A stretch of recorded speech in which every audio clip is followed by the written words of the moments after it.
Imagine the exact moment the door closes, the click of the lock, the sound of his footsteps fading down the hall, or perhaps the heavy silence that settles over the house when he decides to lock himself in the office, the bedroom, or when he leaves for his apartment after a discard. In that moment, your mind, conditioned by trauma and manipulation, begins to create a horror movie where you are the only loser. You imagine that, upon being alone, he finally breathes a sigh of relief for being free of you. You imagine he is smiling, planning his bright future, or perhaps, in your deepest, most painful hope, that he is reflecting on what he did, missing you, realizing your value. You project onto him a humanity that he simulates, but does not possess. You believe that, in the silence of solitude, he is having complex thoughts, feelings of longing, or even remorse. But I need you to stop that projection now. What happens when a narcissist is alone is not a moment of peace, nor reflection, and certainly not victory. It is something much darker, pathological, and frankly, pathetic. There is a cruel truth they hide away, a truth that dismantles the entire posture of superiority he used to diminish you. When there is no audience, the show is over. And when the show is over, the actor doesn't step off the stage to rest. He collapses. Today we are going to step into that closed room. We are going to shine a light on what truly happens in the mind and behavior of a narcissist. When no one is watching, you will discover that for him, solitude is not a sanctuary. It is a room of broken mirrors, where he is forced to face the nothingness that inhabits him. Prepare to have the image of the powerful, unshakable man completely deconstructed. My name is Lauren Mitchell. My purpose with this channel is to show you that the problem was never you, and more importantly, that you are not alone. Let's start by grounding this in your reality, in what you lived through and felt firsthand. Think about the times he imposed isolation on you, the famous silent treatment. He stops talking, he withdraws physically or emotionally, he walks past you as if you were furniture, an invisible ghost in your own home. Or think about the moments when he simply disappeared for hours or days, without explanation, leaving you in a state of panic and anxiety. In those moments, the message he conveyed was clear. I don't need you. I'm perfectly fine alone.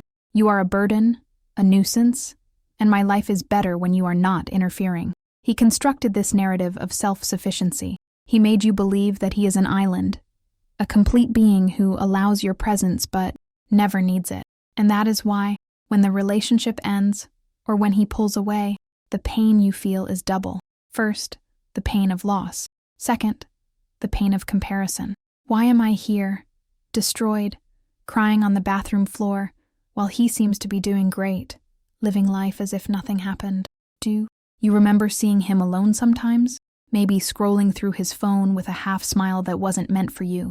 Maybe locked away in his world, playing video games for hours on end, or immersed in obsessive work. The barrier was impenetrable. You tried to approach him, ask what he was thinking, and the response was aggressive or dismissive. Leave me alone. You're too needy. I need my space. This aggressive defense of his space made you believe that this space was sacred, that important things were happening in there, that his mind was a rich, interesting place where you were not welcome. That is the great illusion. The stage was set to make you feel excluded from a VIP club, but the reality is that no party is going on in there. His aggression in protecting his solitude is not because he is guarding a treasure, it is because he is hiding a dead body. He is hiding the fact that, without you to validate him, without you to react to him, his structure begins to fail. You felt like he was punishing you with his absence, and he was. But what you didn't know is that for him, isolation is not a prize. It is a physiological necessity for the maintenance of a broken machine, and at the same time, his greatest terror. Let's start decoding what truly happens when the door closes. To understand the narcissist alone, you need to understand the physics of his personality. The false self, that grandiose, charming, intelligent, or victim persona he presents to the world, is not natural. It is a construction. It is like a heavy, solid iron suit of armor that he needs to put on every day to convince the world, and himself, that he is special. Carrying that armor consumes an absurd amount of psychic energy. When he is with you, or at work, or with friends, he is on. He is monitoring people's reactions, adjusting his tone of voice, ensuring he is being admired or feared. He is constantly processing external data to sustain the fantasy. This is exhausting. As soon as he is alone, the first thing that happens is the mask collapse. It is not relaxation, like yours, where you take off your shoes, have some tea, and feel at peace. It is a system shutdown. If you could place a hidden camera in the moment he is alone, you would see a frightening physical transformation. His posture sags. His face, which was once expressive and mobile, becomes blank, almost cadaverous. His eyes become glazed over. It's what we call the narcissistic slump, or the momentary narcissistic collapse. That is why, often, if you walked into the room without warning, he would react with disproportionate fury.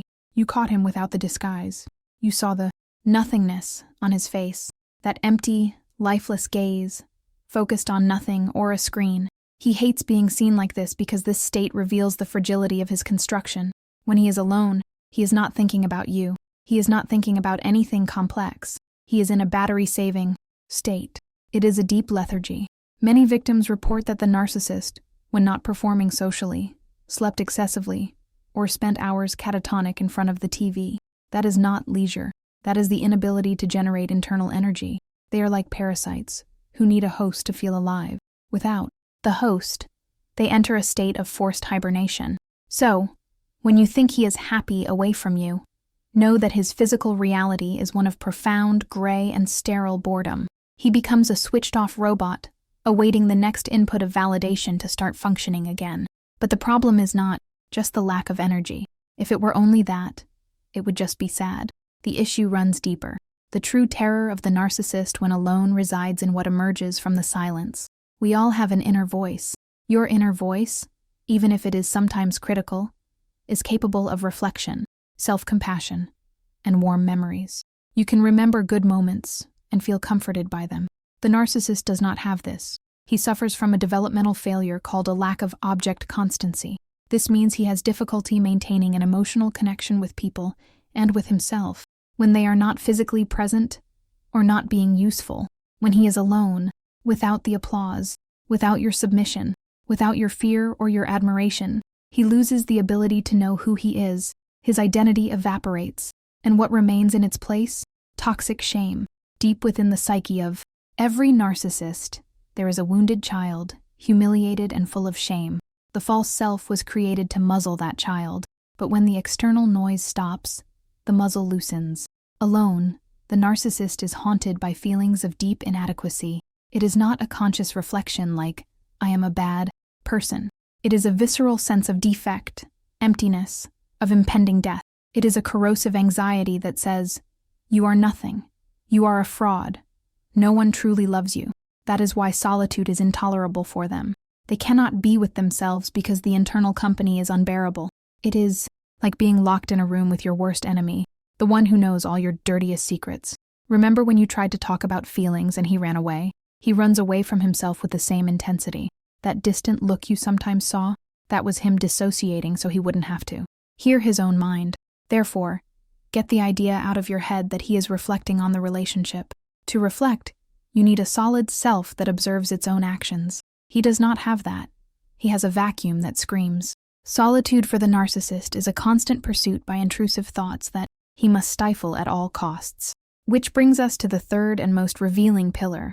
Since he cannot generate internal energy, Pillar 1, and his mind is a place of torture, Pillar 2.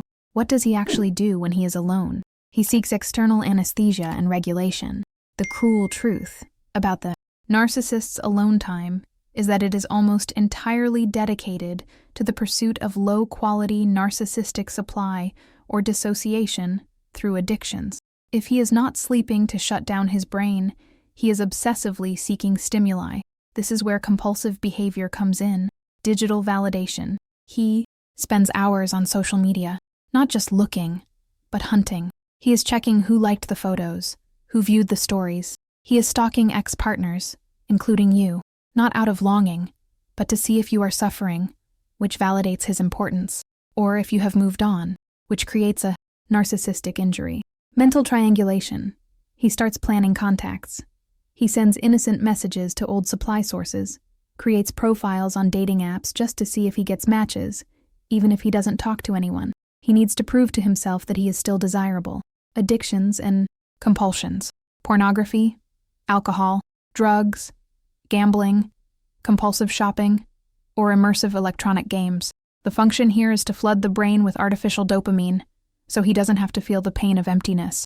Pornography, specifically, is very common because it offers total control. He objectifies the other without needing to interact, without the risk of rejection, obtaining instant gratification. His alone time is a frenetic and pathetic agitation.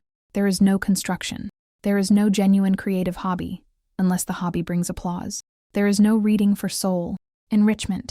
There is only consumption. Consumption of images, substances, virtual attention. He is a leaky bucket trying to fill itself with water.